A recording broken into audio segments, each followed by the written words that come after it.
Elections are how democracy lives on, a foundation on which the country's leadership stands on. And for the first time, Kenya has recorded the highest number of registered voters in the history of Kenya elections. The total number of registered voters for the 2022 general election is 22,120,458. There are 7 positions being contested for, that is, President, Governor, Senator, Woman Representative, Member of Parliament, and Member of County Assembly. Out of the total number of registered voters, 10,444 are from Diaspora. The Independent Electoral Boundaries Commission, IEBC, increased the number of countries in Diaspora that will participate in this election from 5 in 2017 to 12 countries in 2022. These countries are United States of America, United Kingdom, Germany, United Arab Emirates, Qatar, Canada, South Africa, Tanzania, Uganda, Rwanda, Burundi, and South Africa, with a total of 27 stations.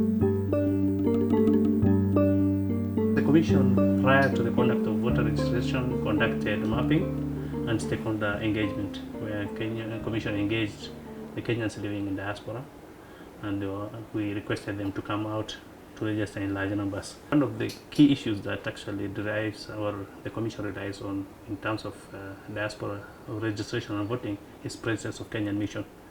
In the US, the Kenya has only 3 missions. So that's actually where we have gone to. The 3 stations that Kenya has mission is what we have chosen. Kenyans in diaspora will be required to participate in the exercise from Kenyan High Commission offices and embassies from respective countries. In terms of registration, yes, it was done for 15 days, but there was prior communication before that time. The Commission actually engaged the diaspora groups. There was that period when we did the mapping. We had a discussion with the Kenyan diaspora, as well as even the communication to them through the print media, through the flyers and everything, through the website of the mission. I don't think that the process was flawed. During the month of May, the Commission opened the register for biometric verification. Kenyans were given opportunity to verify their details. And it was an opportunity for somebody to raise a claim in the event their details are missing. The Commission will deploy technology in identification of the voters at the polling station. All the registered voters will be allowed to vote. One has to visit the station. The identification will be biometric. If they put the biometrics, if you are registered there, then the data will pop up. Equally, there was an online verification where voters were given opportunity to key in their details and verify them online, as well as sending short messages to the codes provided to verify their details. Kenyans in diaspora who will be voting need to note the following. 1. The polling stations will be opened at 6 a.m. and closed at 5 p.m. local time in each respective country. Registered voters will be required to visit the polling station with identification documents. They will be identified biometrically before being allowed to cast their votes at the station. 3.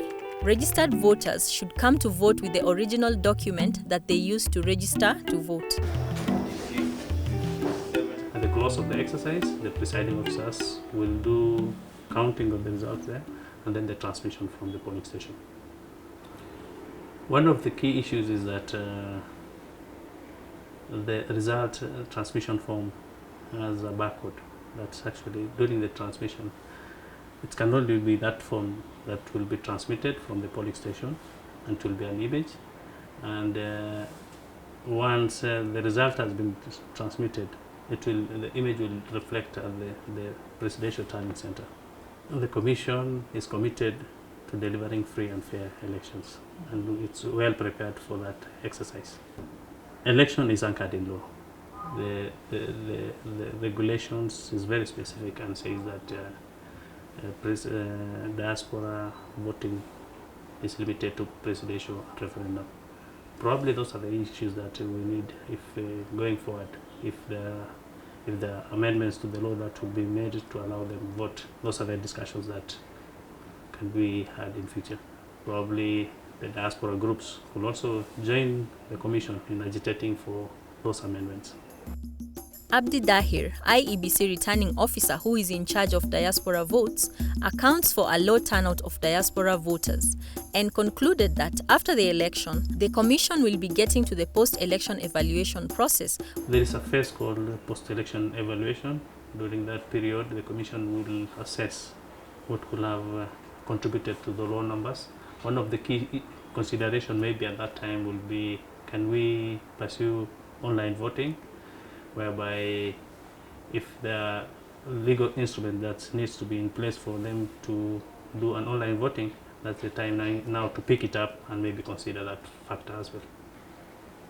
It's to request Kenyans in future who are in diaspora to come out in larger numbers and register as voters when opportunity arises. That's the only way. You can only vote if you are a registered voter. Africa Uncensored is looking forward to hear your experience as a voter in diaspora.